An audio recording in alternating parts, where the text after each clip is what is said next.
Okay, so we're going to talk about Elon Musk's takeover of Twitter, work-life balance, and basically, I heard someone say that his plan is to eliminate all of the shit that they did to like have Twitter employees actually like want to work there, and he's now expecting his employees to have a 24/7 work life thing.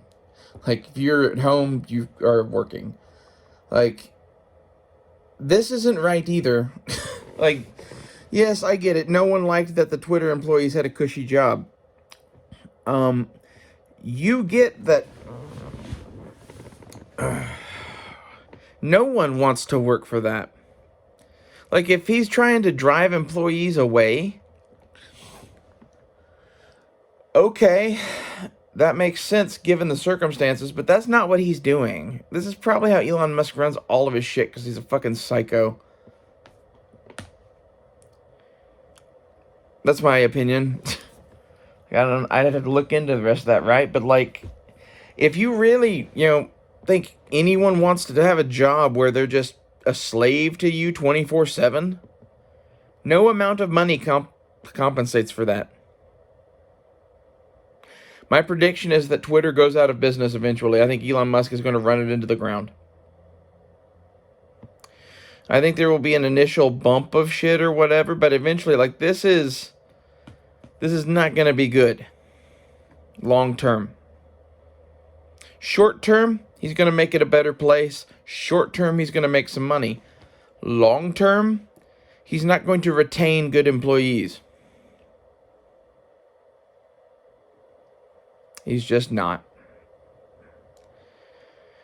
That's like, I would go and work for someplace like that for the right amount of money for like a few years and then leave. I don't know. And like maybe that's the goal. Like I don't understand why you would go, "Oh, you know what? You shouldn't have a home life. You shouldn't have a family. You should just work here." Like this is the shit that like unions were created to fight against all of this shit that's going on.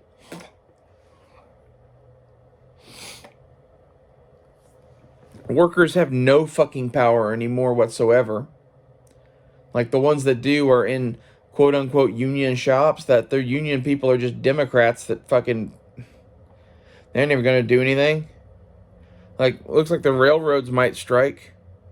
That's huge. Thank fucking God for them. I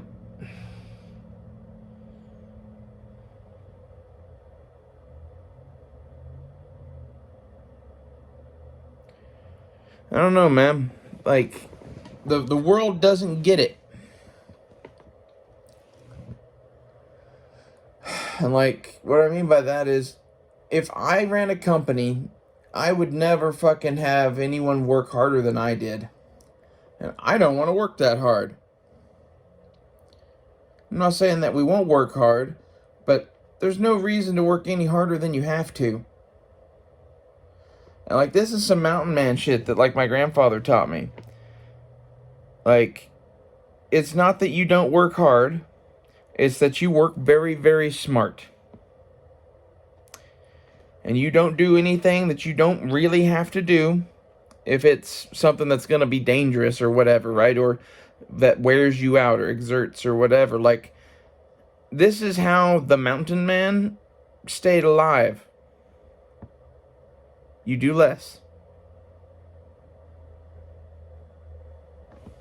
Doesn't seem like the way to do anything, right? But, like, you got to be the tortoise, not the hare. The hare's never going to make it to the finish line. Tortoise keeps chipping away at it a little bit at a time. He'll eventually finish it.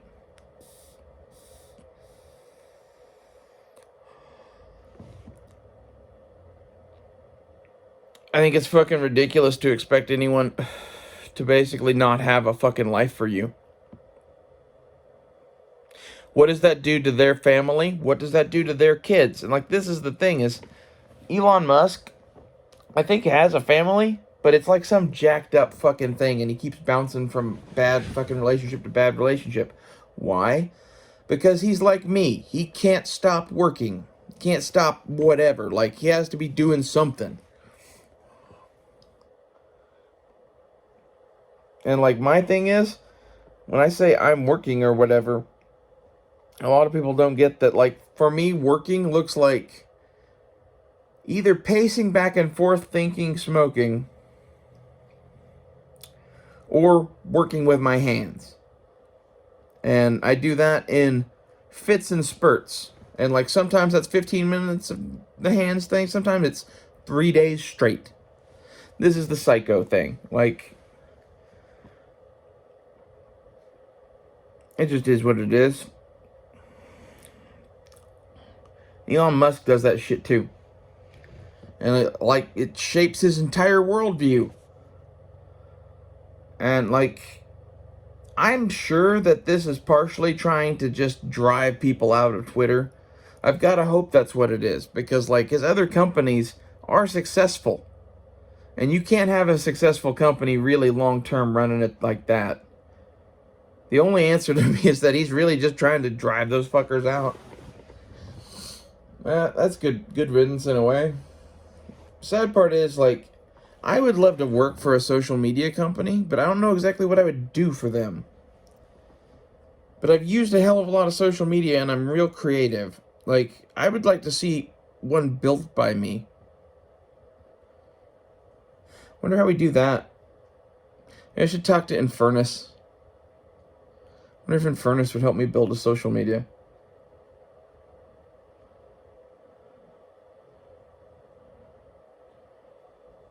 I have a cousin that built Ping. If you've ever used Ping, my cousin built that.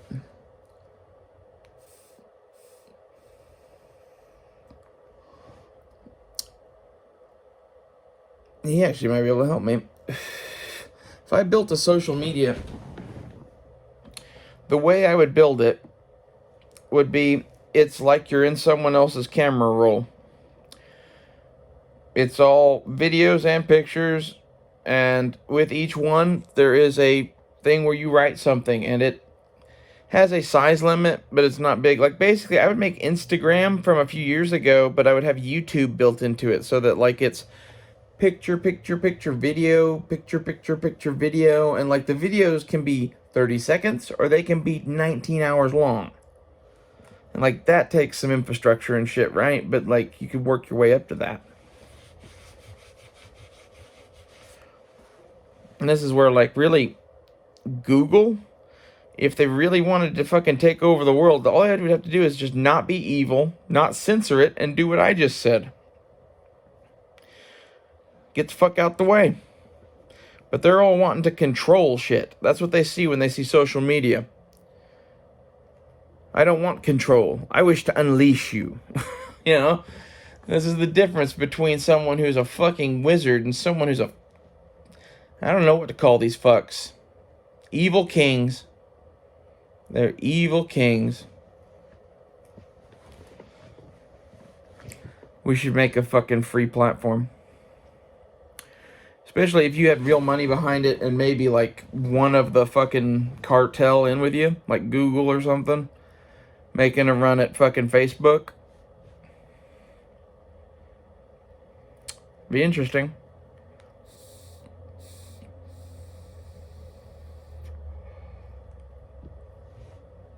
I have another cousin that used to work for Google. I should, like, just pool all of the people I know that used to work for Google and fucking Apple and shit like that, and, like, get all of them in the same room and say what I want to do and see if they can help me do it. Because, like, this is the thing, is if you did make the next Instagram, you'd be a billionaire. And once we're a billionaire, well, you know, we live in an age of piracy. Har, har, har. You know, J.P. Morgan's the best pirate I ever even heard of. I'd like to beat his fucking record. Like, if you gave me cash in the war chest to play, I don't know what I would do, but it would make what Elon Musk's doing look tame.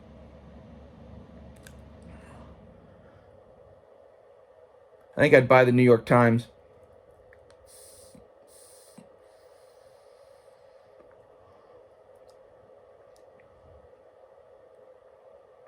I think I would buy the New York Times in a very secretive way.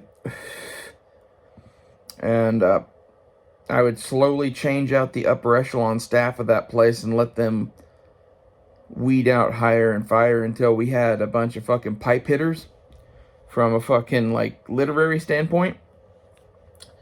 And all we did was fucking investigative journalism on politicians.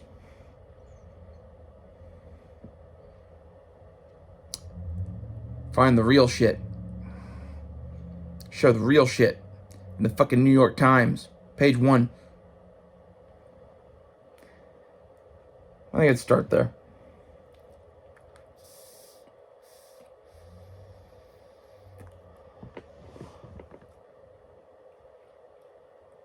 We really should build a social media. Blazer could help. Blazer helps in the way I help. Like, he has good thoughts. Like, this is where, like, in reality, I need a group of people that I can bounce shit off of and smoke with and create this shit.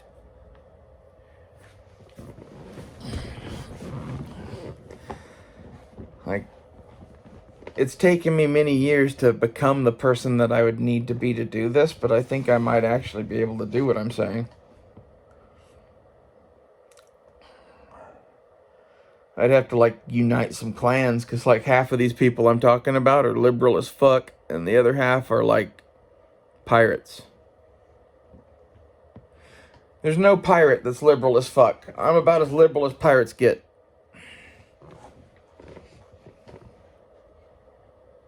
That's because I'm, like, libertarian and, like, liberal in, like, a 17th century sense of the word.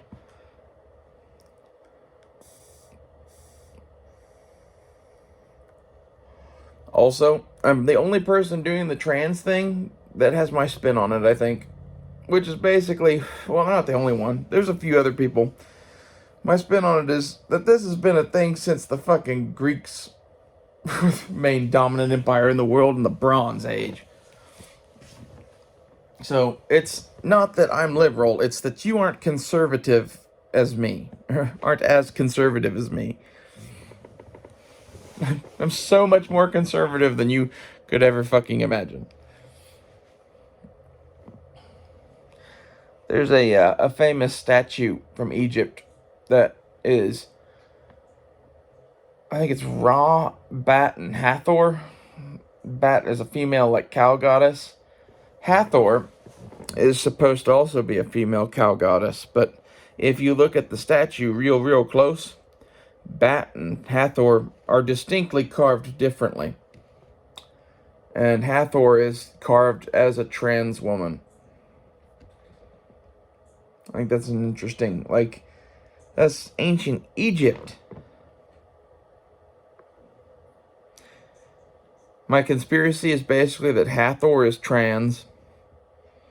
And I think it's weird that, like, basically, I think some serious shit went down at some point in history between two godlike entities on this planet. And one is Hathor and one is Thoth. Thoth you also know as Hermes and as Odin, right?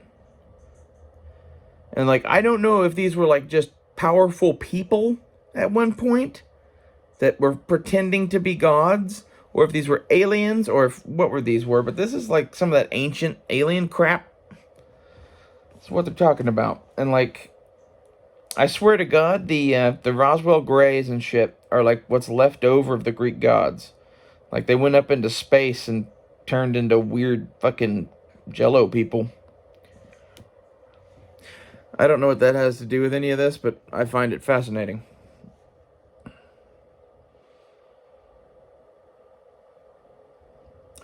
If I were to make a company, I would model my company after Colt. Colt and Henry Ford both ran things the way I would run things, which is, you work hard for a given amount of time that we have negotiated upon, and, like, as you get older, if you have physical limitations, we're a family. You can work here for your whole life if you want. Just work as hard as you can. And he built a city, basically. It's a whole city of cult employees. He built Cult World. Like, this is really, it's how you do anything. If you look at all these tech companies, it's what they end up doing. A guy I used to hang out with, Robert, at High End Armament Technology, the reason he hung out with me a lot and gave me good deals on shit and whatever is I was talking to him about how you build an empire, basically. We met and we were talking about machine guns and stuff, and he was telling me what he wanted to do, and I was like, okay, well, I know a little bit about that. And he's like, yeah, right, kid, whatever. I was like, okay, well, this is what I would tell you. And then I started laying out my plan. He's like, holy shit, that's actually pretty good. Like, one of the things I told him was, there's old car dealerships all over Tulsa that you can get at a premium right now because, like, the car market sucks and whatever, and they're going out of business. Fuck, doing cars there at all, really. You're buying it because it has a shitload of land, a nice-ass building, and, dude, you could, like, dump containers in the parking lot. You could fucking sell tanks in the parking lot. You could, you know what I mean? Like, and this is one of those, like, yeah, it's some overhead or whatever, but, like, you're going to need a secure location wherever it is, and having that thing out in the open, bunch of lights, middle of God and everybody at night, and then with a razor wire fence around it, ain't nobody touching that. Especially if you get some German Shepherds to put in amongst your fucking parking lot, which, you do. And this was kind of like the castle that I laid out for him in the modern world. He did that shit. Currently, you can go see Arnold Schwarzenegger's guns from fucking Terminator and shit at High End Armament Technology in Tulsa, Oklahoma, in the castle that I designed for Robert Lewis. It's very cool. And, like, by designed, I mean, like, we sat around and bullshitted, and I told him what I would do. And he filtered it through what he would do, of course, and he made it better. And, like, this is the thing, is, like, he never even would have gone looking at car lots had we not talked. And this is the skill that I have for people, is, like, feed me your problems, and I give you creative solutions that you never would have thought of that'll save you a lot of time, money, and energy. Because, like, the place he ended up finding when he went looking for car lots was a European auto importer. So it's, like, perfect. It has, like, a little showroom that you can drive vehicles in and out of. And this is what I was saying, is, like, he liked having military vehicles. You need a place to store them anyway. Car dealership. Like, that was a no-brainer to me. And, like, it's not everybody's thought to, like, buy a car dealership and start a gun store. But, like, if you're really, like, you're going to be selling really, really high-end shit, some really, really high-end shit is big. And, like, if you bought, like, a Ford dealership, that's what I was telling them. It was, like, I knew a couple of them that were over, like, on the road to Bass Pro. That, like, if you're anywhere near that Bass Pro, you're going to get tourists, maybe even. And this is where I was like, spend some money on some military vehicles, and spend some money on some stuff, and, like, put ridiculous price tags on them. This is $2 million for this here fully operational Huey. Be that dude in Oklahoma. Like, not only is this shit here, it's for sale. Because, like, we knew people that could get that shit. Or at least that were in the business of, hey, I found this chassis, fix it up, and now we can sell it, that kind of a thing. And, like, they would love to have a place to, like, sell them. Like, we get a commission fucking just having them out there on the fucking lot. I don't think he's doing all of that shit, but, like, he's got a fucking, Mad Max mobile parked in his fucking shit. It's pretty cool. It's like a little, like, dune buggy thing. And that's kind of, at least what I was telling him was like, hey, you want some, like, personal vehicles and shit? This gives you an excuse. it looks odd if you have all that shit without an excuse. Because this is another thing we were talking about, is like, how do you keep this shit for forever with everything that's going on? And first thing is, you sell to cops, you sell to the FBI, you sell to everybody like that. Like, you are, we can't get rid of you, you're essential. Okay? And like, this is something that we basically said at the same time and just high-fived. This was when I thought I wanted to run a gun store. And I got to help him plan his. And that was fun.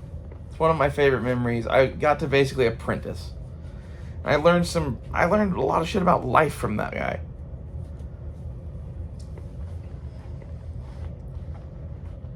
He's kind of a jackass, but like, I kind of love him. I love him like I should love my father. And the thing I love best about him is that he listened to me.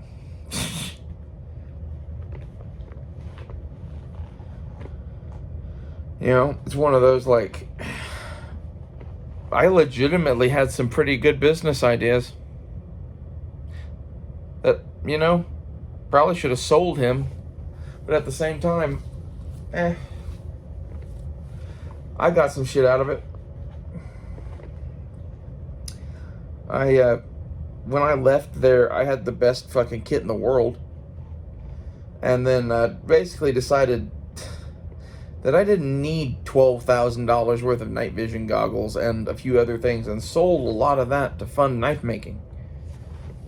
I don't regret doing that at all, because basically I still have most of my shop set up other than 3 kind of important tools that I needed to downsize and replace. And I'm downsizing for power consumption, basically. Like, I'm wanting a shop that I can run off of solar, and I'll get that. Like, all that's is time. It's not that much money, so assuming that, you know, the world doesn't completely go to shit in the next year, it should be easy. If it completely goes to shit in the next year, it might have to wait till next year. But, you know, it's one of those, like, I'm not going to plan my whole life around things going to shit, you know.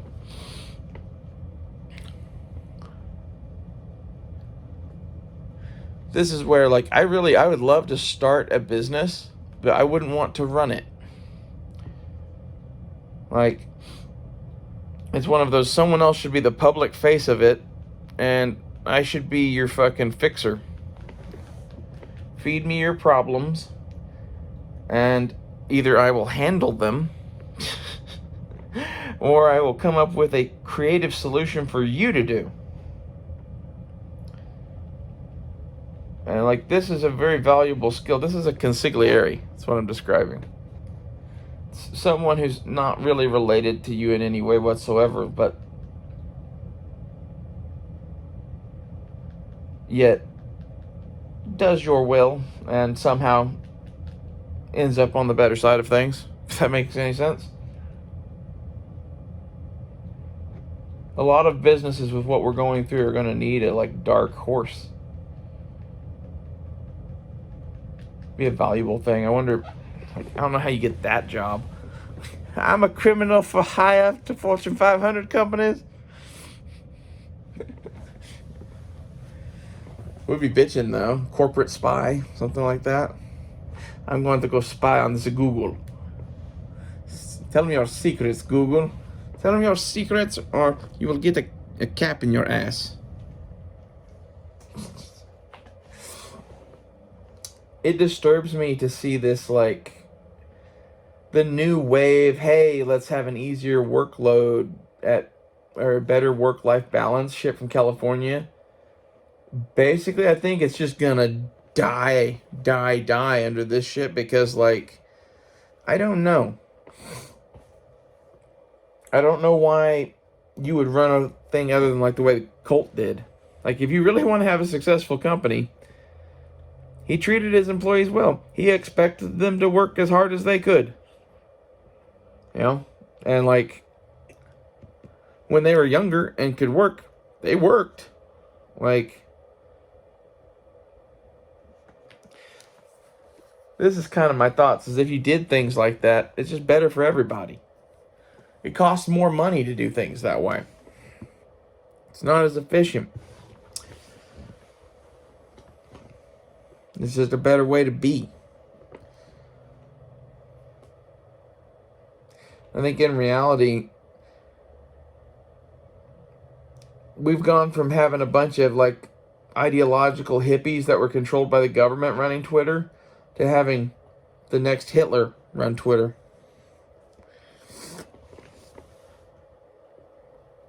I don't know. We'll see. Elon Musk does a lot of strange shit. And he strikes me as one of those people who's like me. He made enough money early on enough in his life that he's seen that like money doesn't equal happiness. And believe it or not, that's the lesson that I learned early on in life. There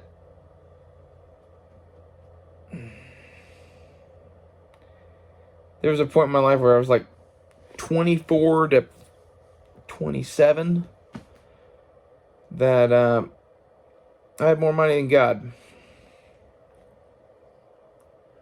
For somebody that age who didn't have anything to spend it on and whatever, like,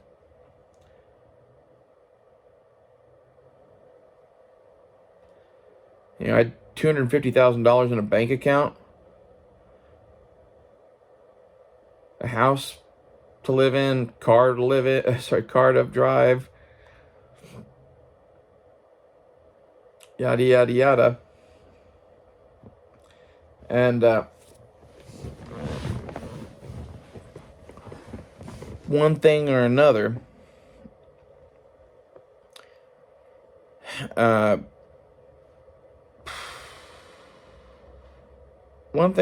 caused me to reevaluate my life, basically. Like a lot of people say I had a midlife crisis when I went trans. Oh no, honey, I've been having a life crisis since high school. But this one was, I had all that fucking money, and I was all alone. I was unhappy. And, you know, just lots of shit like that. I don't really want to go into too much details on all that, but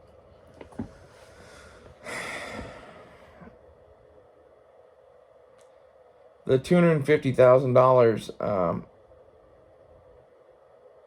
basically I used to pay off a few things for my family.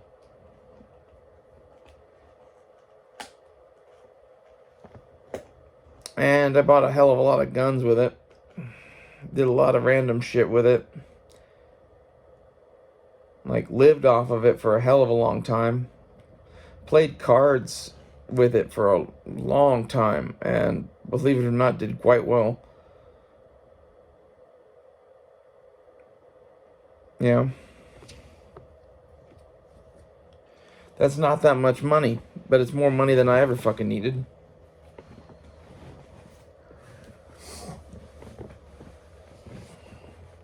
And it was at a point where, like, I could have kept working and made more money. Even at a diminished rate, still adding to that stack. Or I could go fucking spend some of it and enjoy life and have some fun and take some vacations and try to find love and yada, yada, yada. I think I chose wisely. And, like, the reason I chose the way I did pretty much was I couldn't think of a thing to put that amount of money into that I would want to have that amount of money into with what's going on in the world. And I kind of figured we all might die tomorrow. So, yeah, this is like some fucking crazy person shit or like some Tecumseh shit, but, like, live your life like, you know, today's your last day. It might be. Everybody saves nuts for fucking winter or whatever. Like, you should. I still have shit. Don't get me wrong. At the same time,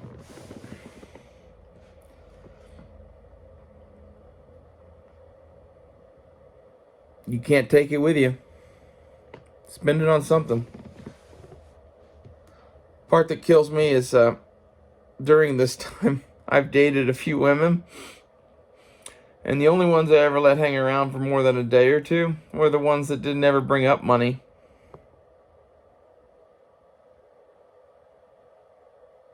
Dakota, I love because